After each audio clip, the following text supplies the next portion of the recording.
네, 계속해서 포항에서 전해드리겠습니다. 경북 동해안 지역은 오늘 대체로 맑은 가운데 가끔 구름이 많고 무덥겠습니다.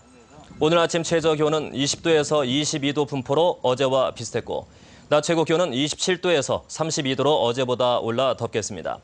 바다의 물결은 0.5에서 4m로 먼 바다에서 매우 높게 일겠습니다.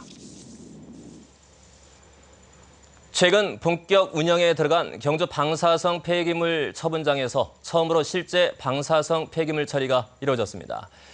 중저준위 방사성 폐기물 16드럼이 지하 80m 아래로 옮겨졌습니다. 장미쁨 기자입니다. 200리터짜리 드럼 16개가 담긴 콘크리트 상자가 지하 처분시설 사일로로 이동을 시작했습니다.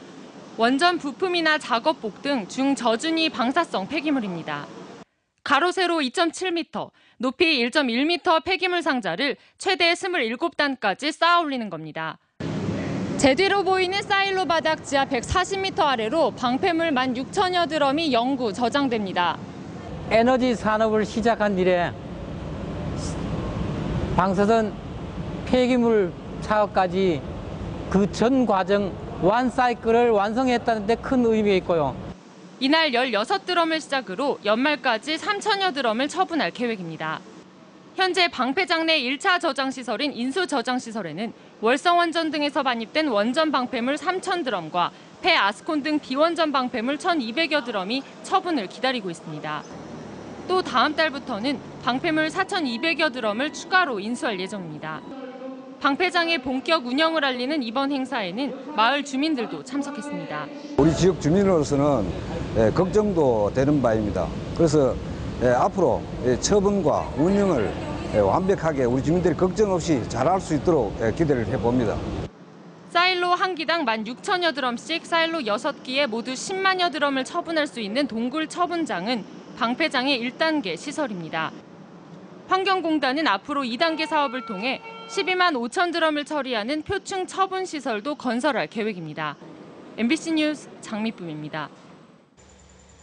오늘 오전 1시 반쯤 포항시 남구 호동의 한 폐기물 재활용업체 창고에서 원인을 알 수 없는 불이나 시멘트 원료로 쓰이는 폐기물 40여 톤을 태워 소방서 추산 600만 원의 재산 피해를 내고 7시간여 만에 진화됐습니다. 소방당국은 화재 당시 공장 내부에 아무도 없던 점 등으로 미뤄 폐기물 내 자연 발화로 불이 난 것으로 보고 자세한 화재 경위를 조사하고 있습니다. 내년부터 음식점에서도 전통주를 맥주처럼 만들어 팔 수 있게 됩니다.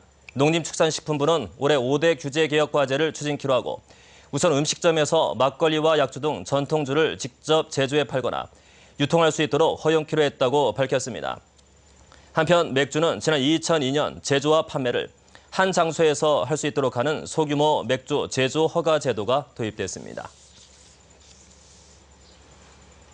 경상북도가 청년층의 구직난 해소와 고용 창출을 위해 청년 일자리 사관학교 과정을 운영합니다.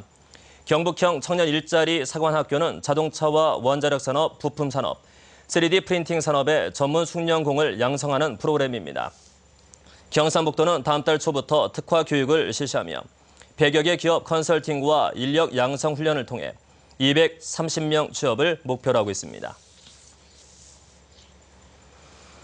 포항시가 부과한 주택과 건물분 재산세는 258억 원으로 지난해보다 5.7% 올랐습니다. 이 가운데 주택부는 126억여 원으로 지난해보다 7%가 올랐고 건축물부는 130여억 원으로 4.6% 증가했습니다. 주택과 건축물 재산세가 오른 것은 주택 4,000건 등 새 건물이 늘어난 데다 아파트 가격이 7.1% 오르는 등 건물 기준과표가 높아진 데 따른 것입니다. 한편 납기는 오는 16일부터 31일까지이고 미납 시 3%의 가산금이 추가됩니다. 국립경주박물관은 여름방학 어린이 평일 프로그램으로 문화재 속엔 어떤 얼굴이 있을까요를 오는 28일부터 한 달간 운영합니다. 이 프로그램은 신라시대 이후 문화재 속에 담겨져 있는 얼굴의 다양한 의미와 역사를 되새기고 문화재와 자화상 그리기 시간도 마련됩니다. 참가 신청은 국립경주박물관 홈페이지를 통해 초등학생이면 누구나 가능합니다. 야생동물 피해를 줄이기 위한 수확기 구제 작업이 시작됐습니다.